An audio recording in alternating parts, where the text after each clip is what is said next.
Hey everyone, this is Pete, and welcome back to Atari ST A to Z, a series of short playthroughs of Atari ST games, some which I grew up with and some which are new to me. Today is one of the former. Today we're looking at HeroQuest by Gremlin Interactive. This was released in 1991 and was based on the Milton Bradley Games Workshop board game.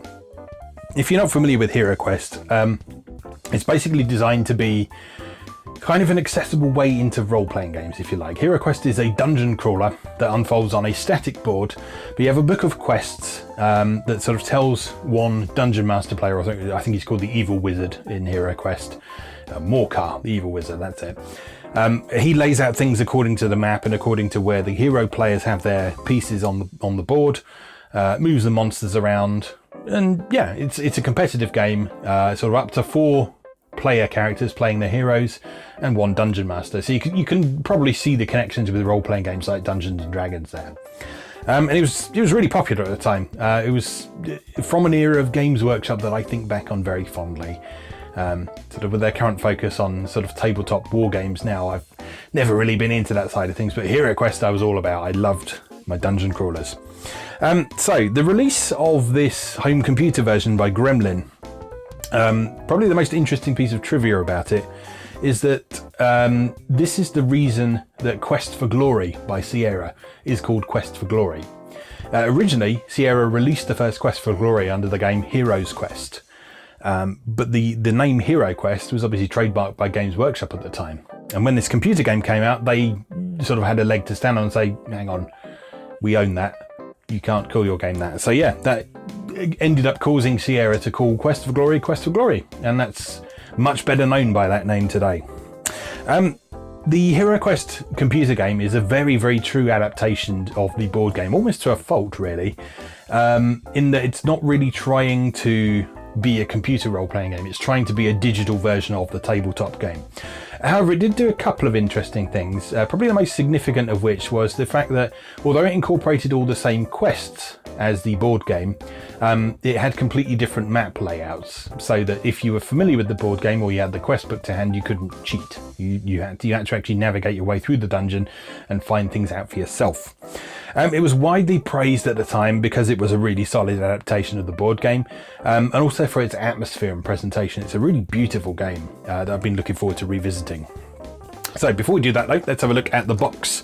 So the packaging here, this is very true to the board game. This is the actual cover art from the board game, but the board game was sort of a much larger, much wider box, but this is the same artwork certainly. And on the back, we got a few screenshots and some blurb in several languages. HeroQuest, the best-selling role-playing game, has now been developed into an absorbing fantasy adventure game for your computer. Take up the challenge to become a hero and enter the underground realm of the evil wizard Morcar. But beware the unfit tunnels, I read that as. But beware, the unlit tunnels hold many dangers, terrible monsters, deadly traps, and mysterious rooms. Oh no, not mysterious rooms! Alright, so what have we got inside here? Can't even open it. Let's have a look. Unboxing Pro me. So, inside we have the game on 1 floppy disk. Yes. We have a manual, which we'll have a look at in a moment. We have my old Save Games disc, which I don't know what state that's in, but might be worth a look. And we have the good old registration card. So, to help us provide you with high quality products in the future, would you please complete this short questionnaire? No stamp is required if posted in the UK. So there's not really any sort of incentive to do that. There's no competition to enter or anything like that. They just basically want your information, which is, well, it's how things worked at the time. So the instruction booklet, actually quite a thick affair. So inside, it does use several different languages, but unlike a lot of things that we've seen up to this date on that have multi-language manuals, there's actually 31 pages of information in here. And those 31 pages, they cover most of the rules of the board game, which is pretty cool. So there we got some information on some spells there, so the spells that the wizard characters can cast. We've got the blurb for each of the quests, so the flavour text that kicks off each of those quests. You've got information on what you do between quests, how the game works. Yeah, so it's a really, really comprehensive manual, this, actually. One of the most comprehensive ones I've seen, which is good. Because one thing to bear in mind with an adaptation of a board game is that not everyone buying it is going to be familiar with that board game. Some people might be buying it because they're curious about the board game, but they want a more affordable way to try it out for themselves in the first place. Or some people might just want a cool looking fantasy adventure game for their computer and have no interest in the tabletop version at all. So it's important that those people are catered to with the documentation as well, so they're not just thrown in at the deep end. This was not an age where we tended to have in-game tutorials either, so it was very important for the instruction booklets to be thorough and comprehensive. Now, the size of that instruction book might suggest that this is a really complicated game, but it's really not, as you'll see when we play it. There's just a lot of different elements to it. So depending on what character you're playing, there's different things you can do. So the elf and the wizard, they have their spells. There's equipment you can buy. It's one of those games where you sort of add bits onto it as you play with cards and things. But the actual basic rules are pretty straightforward to understand. So let's go crawl some dungeons, shall we? Okay, here we are with HeroQuest from Gremlin Interactive. So, this was a really good adaptation of the board game that I had a lot of time for in my childhood. I never actually owned it in my childhood, but you may recall a long time ago I talked about my brother's girlfriend's father. Well, my brother's girlfriend was the one who introduced me to HeroQuest in the first place. And so I used to really enjoy having the opportunity to spend time with her and be able to play HeroQuest with her, because it's a great game. We're going to watch the introduction, because it's actually a rather nice introduction that's very true to the original. So the fire burns warmly, but casts little light into Mentor's study. The flickering shadows only hint at the vast number of books and scrolls that fill the many shelves. Slowly, Mentor walks over to the fire.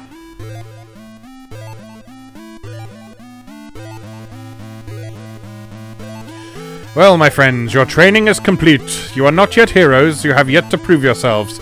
But first, let me tell you of Morcar.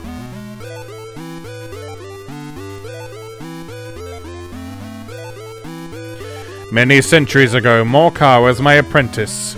He worked hard and learned quickly, but impatience devoured him, and he wanted to learn more powerful magic. I told him of the dangers and that he should be patient, for in time he would become a great wizard. But Morcar could not wait.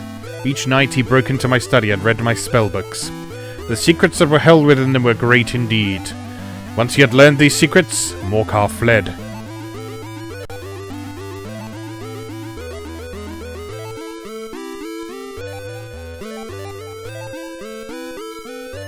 When I caught up with him, I found him greatly changed.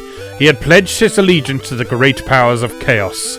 I tried to reason with him, but to no avail. He laughed in my face and then unleashed a terrible spell which I was hard-pressed to counter. For many days we battled, but Morcar had allies stronger even than I, and I could not defeat him. As we both weakened, he fled and sought refuge in the northern chaos wastes.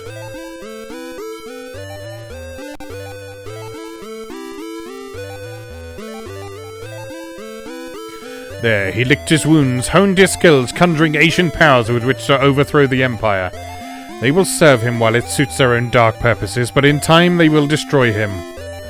I must watch Morcar and measure the strength of his magic. The powers Morcar has called upon will destroy us all if I relax from this vigil. Morcar's legions have threatened us once before. Then it was Rogar who aided me and defeated them. Now they are on the march again. Already they have assailed the borderlands.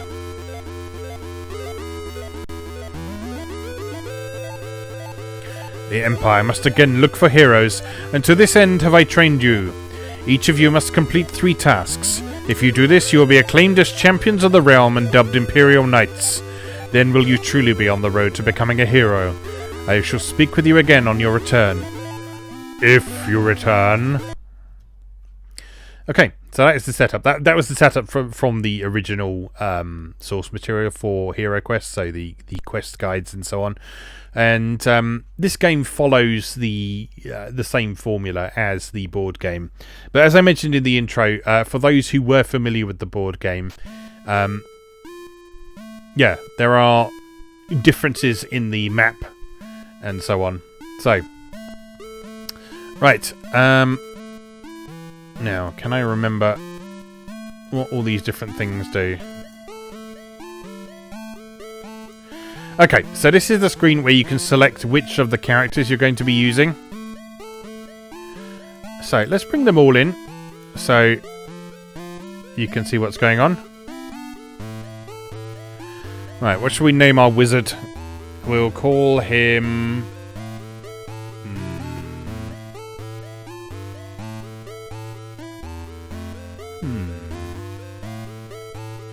I'm going to name them after people I know and people who've been good enough to support these videos. So, let's call... Oh, we have to do it with a mouse, do we? Heaven forbid we use the keyboard. So, Rob from Hellfire 64.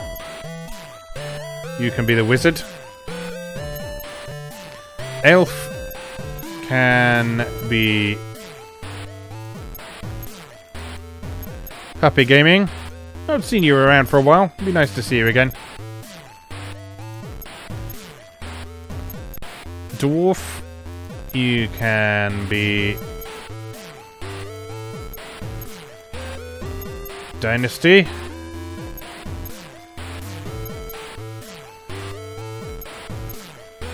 And Barbarian, you can be Ken. That seems like a good name for a barbarian. Okay, what does this do? Absolutely nothing. This one here is for save and load, and this one here is for erase.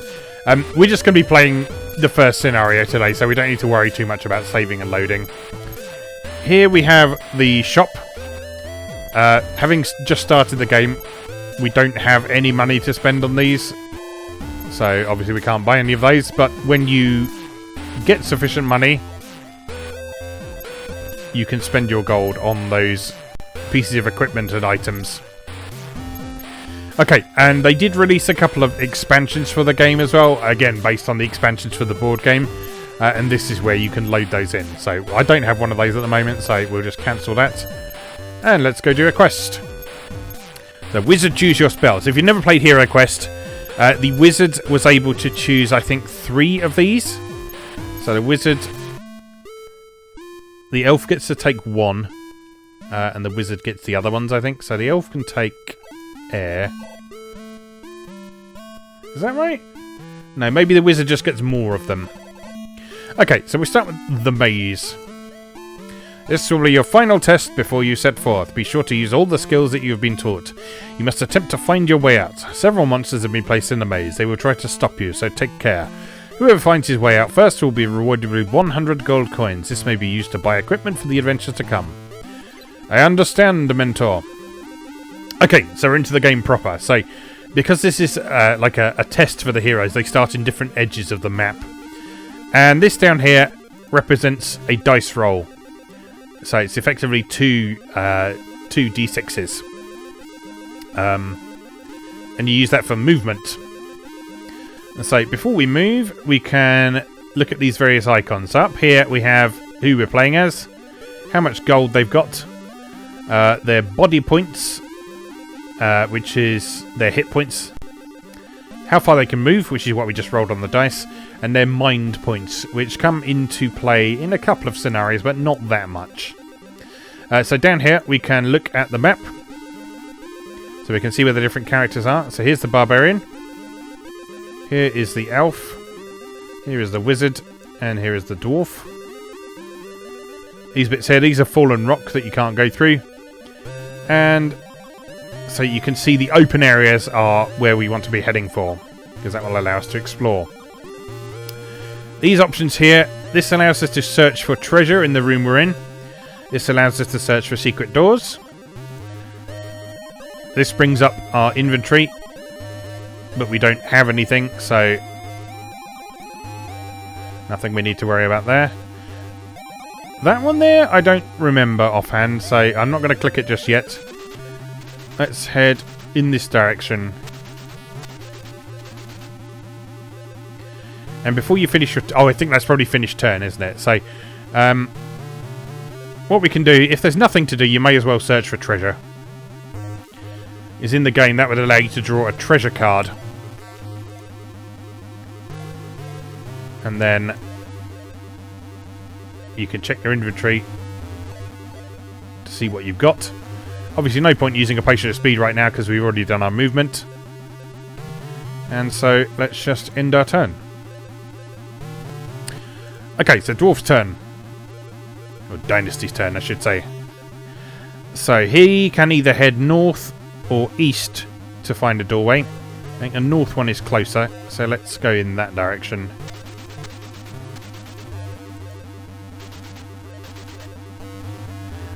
Okay, and he can then press the key button to open the door. And we can see into the room. Doesn't seem to be anything in there at the moment. So for now, let's search for treasure. The stone beneath you gives way over a trap. You fall into the pit and lose 1 body point. Yeah, that's the risk of searching for treasure every turn. You might find traps.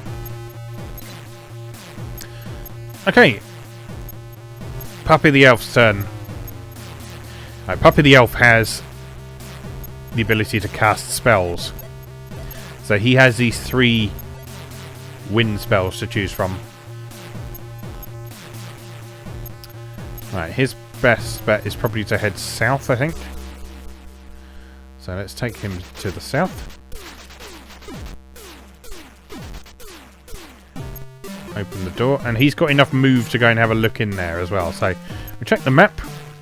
Right, there's something in there. So there's an orc in there. So we should be able to go and fight him. So we walk up to the orc and press the combat button. We then choose who we want to fight. And what happens then is you get some virtual dice rolls happen. So in HeroQuest, what the attacking player had to do was roll, I think it was sword symbols or possibly skull symbols, something like that. There was a specific symbol they had to roll on a dice in order to do damage. And the defending player had to roll shields. So if hero players were defending, they had to roll white shields. If monsters were defending, they had to roll black shields. And if there was more... basically, damage was done according to the difference between the number of damage symbols and the number of defense symbols. All monsters in the game only had 1 hit point for some reason.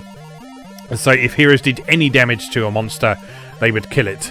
But there, we've evidently not done any damage, or we successfully defended against them, so nothing we can do. If you engage in combat, you can't search either, so that's the end of the elf's turn. And now we have the wizard, who can move 11 spaces. Here we go. So I was right originally. So what happens is the wizard chooses 1 set of spells, the elf then chooses a set of spells, and then the wizard gets the remaining 2 sets. Oh, I didn't mean to go that way. Oh well, I guess we're going this way now.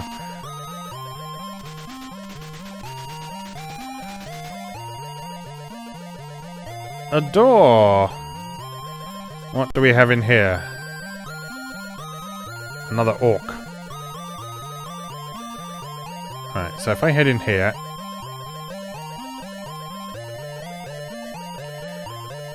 Let's see what Fire of Wrath does. I'll cast it on the orc. Fire consumes your opponent. So that's defeated him. The actual specific instructions for the spells are in the instruction manual, but I've forgotten to bring that with me, so we're just going to have to figure out what things are as we come across them. So what happens then is the evil wizard gets a turn. And we see there that the orc did some damage to the elf, because we only rolled 1 shield and he rolled 2 skulls. So we took 1 point of damage from that. So the elf loses 1 body point. And then it's back to the barbarian. And so he's rolled a 12. And we're heading for this passageway down the middle.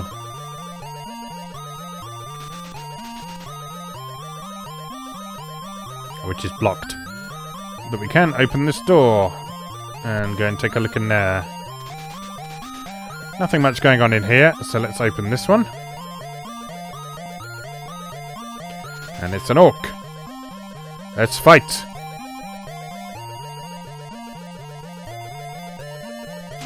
Okay, so the orc defends the first hit, but we defeat him with the second. The enemy is dead. Alright, so that sets us up nicely for searching next turn. Dwarf can now take a look in here. Now, there don't seem to be any exits from this room, so this would seem like a prime candidate to search for secret doors. You search but uncover nothing. So, unlike treasure, which is drawn from a deck of cards, secret doors are predefined on the scenario map. So, they're just either there or they aren't. Right, elf can attack.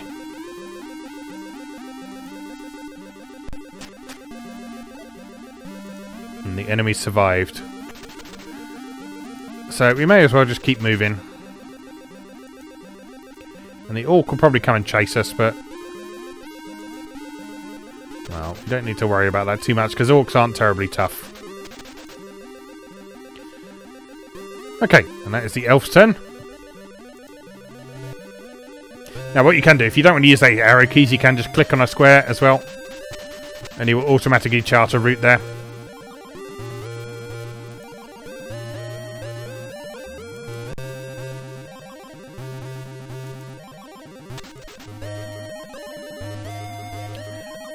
And he won't move if he can't reach it using the movement we've got left. So, let's search for treasure. A meagre haul of just 10 gold coins is found in the worn-out leather jerkin.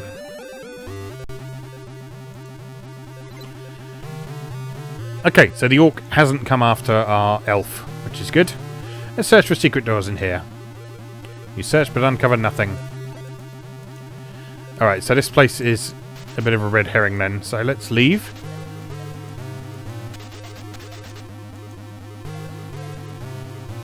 And end that turn. And the dwarf didn't find anything in here, so where can he go? So we want to send him back down to the south now. So back out the door first. The floor below your feet falls away. You land heavily and lose 1 body point. Okay, so there's a pit trap there. Again, those are predefined on the scenario map rather than random. I believe if you search for secret doors, you also search for traps, if I remember correctly. Been a while since I played this, so I can't say that for certain, but I'm pretty sure that's how it worked. Okay, so there's an orc on the other side of some fallen rocks, but that means he can't get to us, so we don't have to worry about him. Let's open this door and see what's inside. Oh, it's a wizard. Okay, so we've met up with the wizard. Not necessarily what we want to be doing this one, because this is kind of a competitive one between the heroes.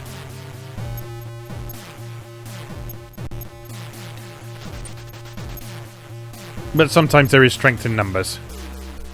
Now, you'll notice that the wizard can't move through the door because the elf is there. And so characters do block each other in this game. So the wizard doesn't have much he can do. So he can search for treasure again, though. Oh, this room has been searched before. That does waste your turn, though, so you have to remember which rooms you've searched. Okay, Barbarian can continue on in this direction. And search for treasure. You feel the pressure of a tripwire against your leg. Before you can act, you are hit by a crossbow bolt and lose 1 body point. Lots of traps down here. Damn you, mentor.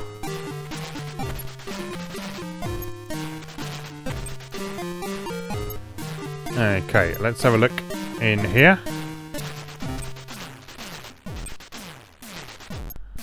And through this door. Okay, so through that door is this room here. Doesn't seem to be anything in there at the moment. So the dwarf may as well search for treasure. Behind a loose stone hides a pouch wrapped in rags. 50 gold coins pour out. The dwarf is rich!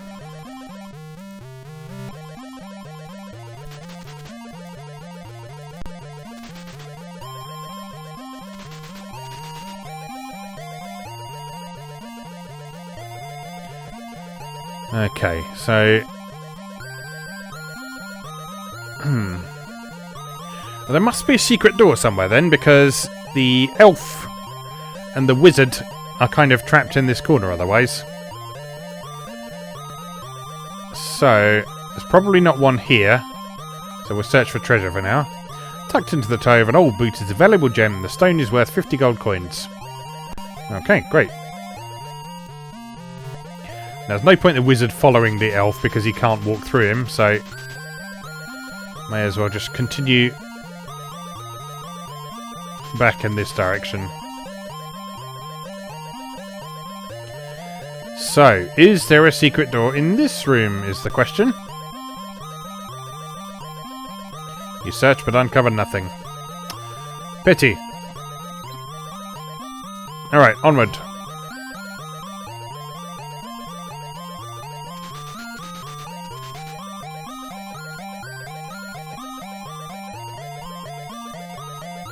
Okay, let's keep going in this direction.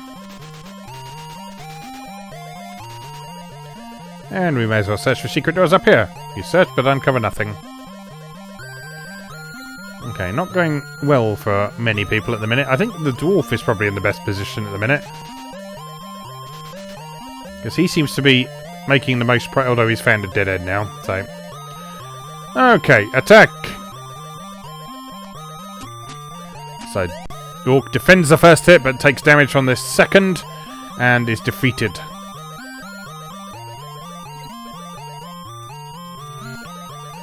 Okay, so where are we going to take the elf? There's this big empty area down in the southeast corner. So if we head down in that direction and do a bit of searching. Let's search this bit of corridor. Nothing there. Okay. So as you can see, you don't have to use your whole move. But as soon as you do something other than moving, that's the end of your turn, basically. Okay, so let's head for the door. And let's search out here. Nothing here.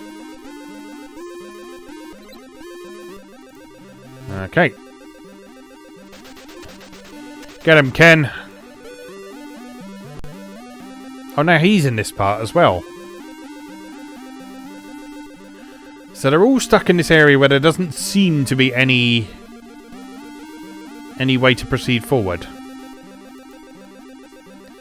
Alright, well, let's head into this room here. And we can't search because the orc is here. So let's fight the orc.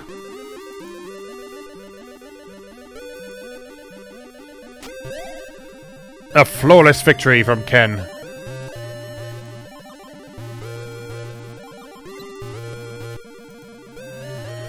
Okay, nothing going on in here, so... And no secret doors either. Alright, well, let's head back into this one, and you can wait there for next turn and search that room as well. Alright, Elf can continue back this way. No secret doors down here either. The wizard has a full 12 moves. So you can head this way and search here. Nothing here either. You're doing a great job, heroes. Alright, let's search this room. Nothing here. So we'll just head for the door. And we'll search this room next turn. Alright, dwarf can search. A secret door creaks open in the wall. Hooray! Right, so he is now here. Alright, this looks promising. So let's head in this direction. Or can't quite reach the orc, so the orc's probably going to come and attack us.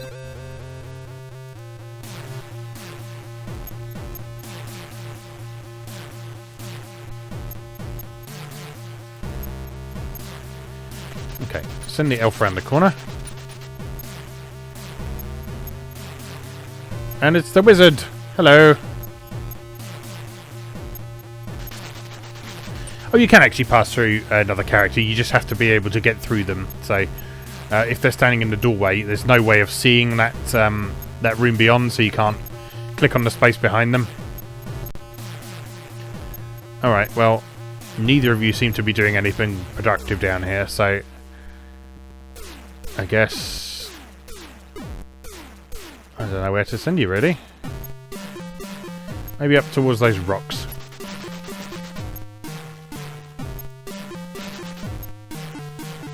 Pretty sure I've searched here, though. Yeah.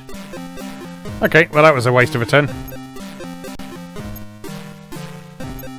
Ooh, 1 damage on the dwarf. Skillfully blocked that first blow. Took a hit from the second. No secret doors here either.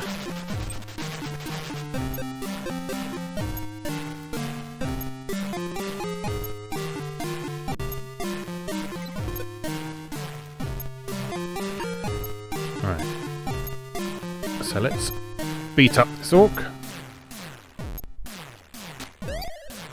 Flawless victory from the dwarf there.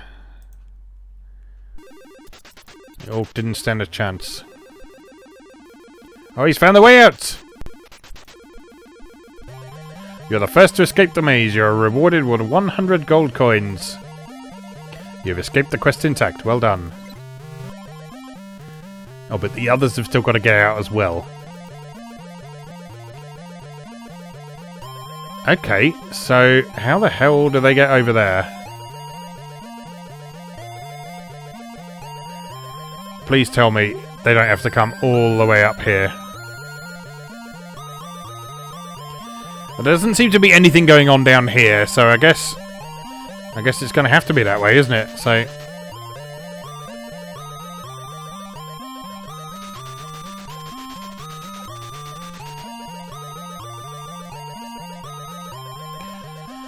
okay, so, well, despite a thorough search, you find nothing. Well, sometimes it happens.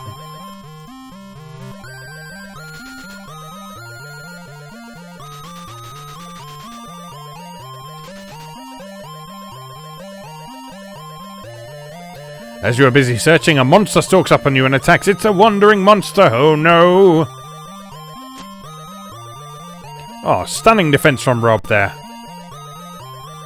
Good job, Rob. That's it, you better run. As you know, you're facing a wizard who will set fire to you.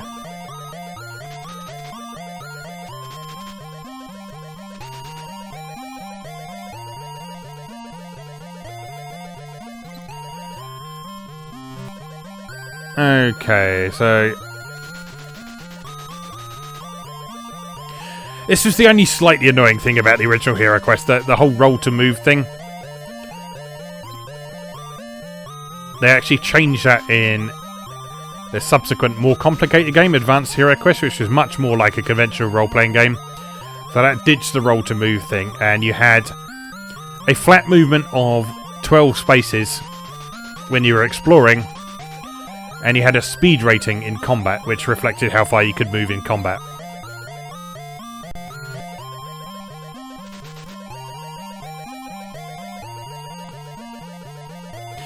Okay, now this raises an interesting question. The barbarian is standing right there. So how...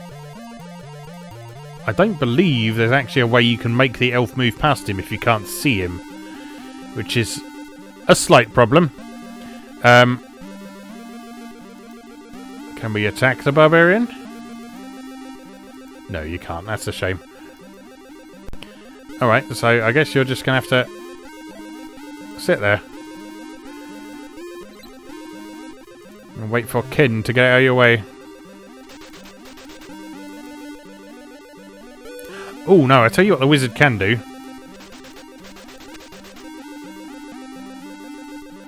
Which we don't have time to do this turn, but may well be able to help himself out in the subsequent turns.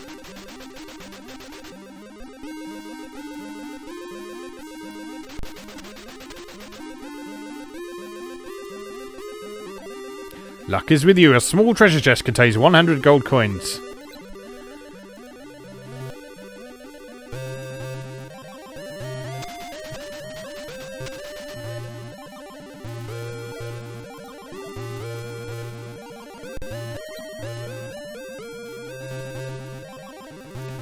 Right, let me just check our map again. Yes, I can see how the wizard can get out.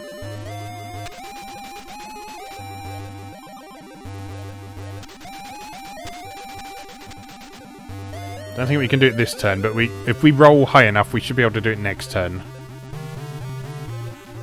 You'll see what happens then, won't you?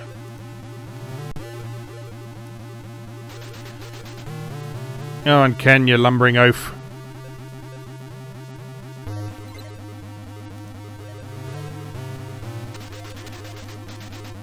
These two are just really tired now. We'll say they're really tired, so they're just sort of limping around. Don't really want to... Oh, not quite enough movement. Okay, maybe next turn.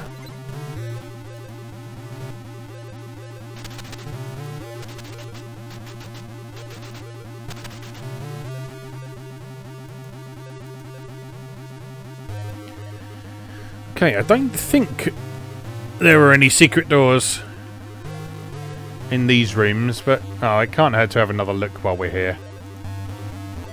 There won't be anything in the corridor, but... 2, the worst possible move. Good job, puppy.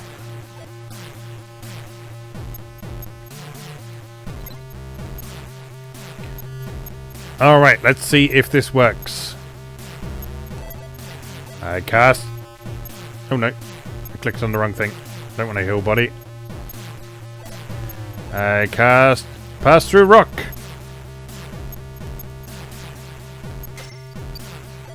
The next time you move, you can pass through any wall. Except this one, apparently. Oh, okay, so that happens next turn. Or does it? Might have just wasted that.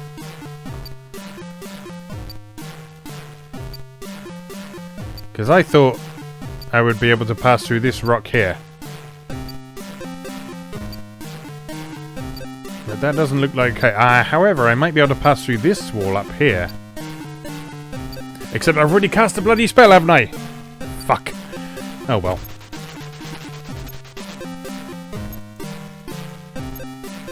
In fact, you know what? I am going to hang out here just in case that applies to next turn rather than this turn.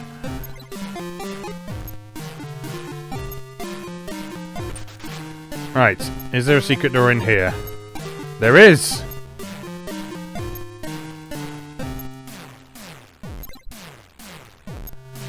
Come on, elf.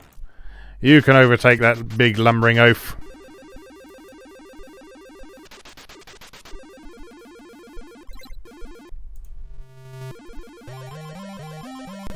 Right, no, we can't go through there. So yeah, I've wasted that spell. That's very disappointing.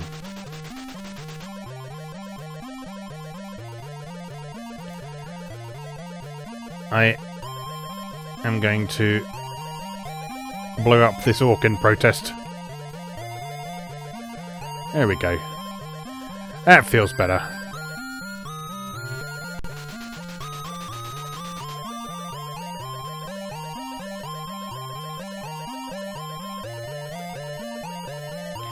Rummaging through old clothes reveals 20 ancient gold coins.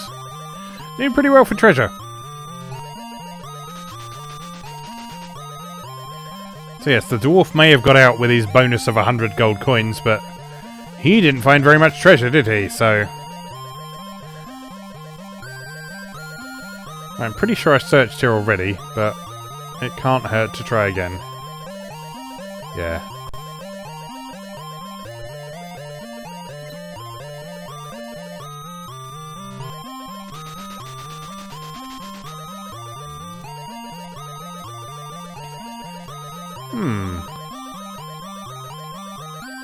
A dead end. Or is it? No, it is not. I think we may have found the other way out.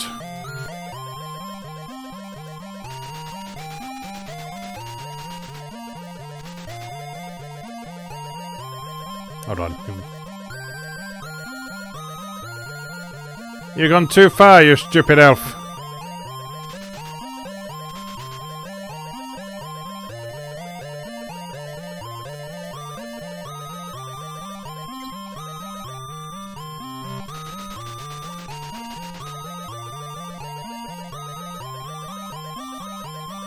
Alright, just for something to do, I'm going to cast Heal Body on myself.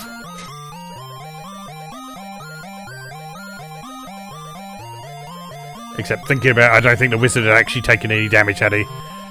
2?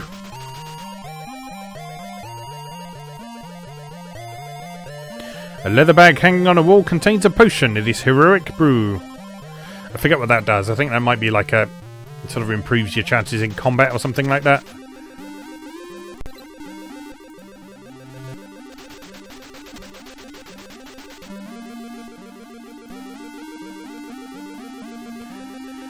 Okay, now this is where the pass-through rock would have been useful. But I don't have that anymore, do I? No, I do not. I wonder what Veil of Mist does.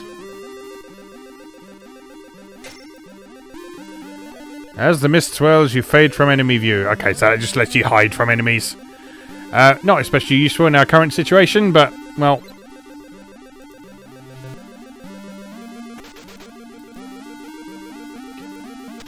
Hooray! We're nearly there. You find a small wooden box. It is old and plain, but inside there is 50 gold coins worth of jewels.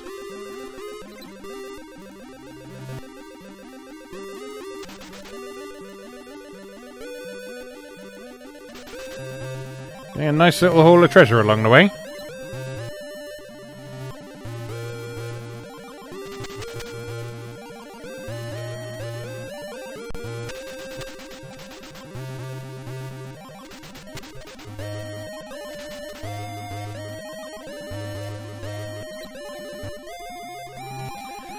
Okay, so Barbarian's going to be the second to make it out of Mentor's Maze.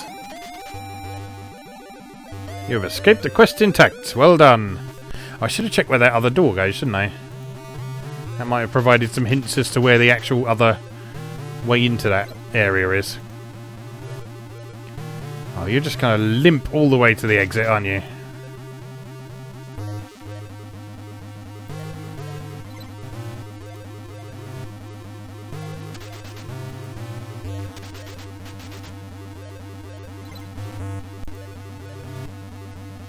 That's more like it. So obviously the fact that you can play each of the characters in this independently means that you can play this multiplayer. So you can all sort of crowd around the computer and each take your own turn.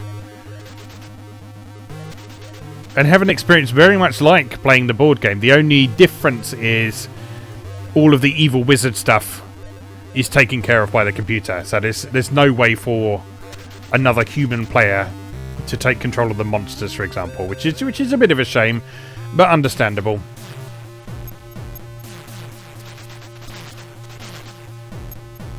The idea of a human dungeon master in a computer game wouldn't really be explored until Neverwinter Nights on PC. And if you've never played that multiplayer, I can highly recommend it because it's an incredible experience if you play a proper DM'd game with someone. It is the closest thing to tabletop Dungeons and Dragons that I have played in a video game. Now, this isn't saying that sort of computer RPGs are bad or anything like that, but they're a very different experience from actual tabletop role-playing. And what DM'd Neverwinter Nights provided is a really special social experience in which playing and interacting with the other players and role-playing your character was just such an incredible part of the experience. And because you're not playing directly face to face in that, people don't feel quite so self-conscious about role-playing. Okay, we are done. So from here, what you can do is you can then take each of the characters and the treasure that they have acquired, and they can then purchase additional items for themselves. And then, again, there's descriptions for all those items in the manual, so you know what they all do and how they might benefit you. And from there, you can save your various characters to disk, pick up where you left off at a later time, and there you go.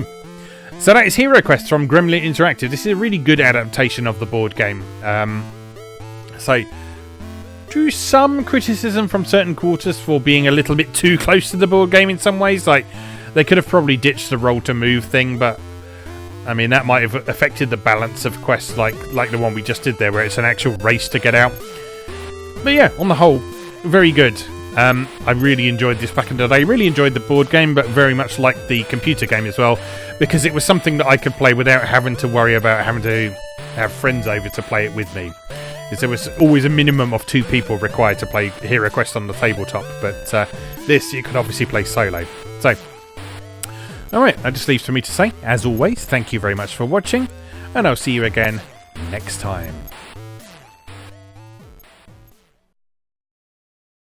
Thanks for watching. If you enjoyed this video, please help out the channel by leaving a like or a comment and subscribing. New episodes of Atari A to Z are on Tuesdays and Atari ST A to Z on Thursdays. Check out atari-a-to-z.wordpress.com for a full archive. Do please also check out my other projects moegamer.net, where I explore Japanese and Japanese-inspired games from yesterday and today, and videopackgames.wordpress.com, which aims to catalogue the small but well-formed library of the Philips G7000 Videopack computer, also known as the Magnavox Odyssey 2. You can also support my work on Patreon or buy me a coffee. You can find links to do both down in the video description. Thanks again, and I'll see you next time.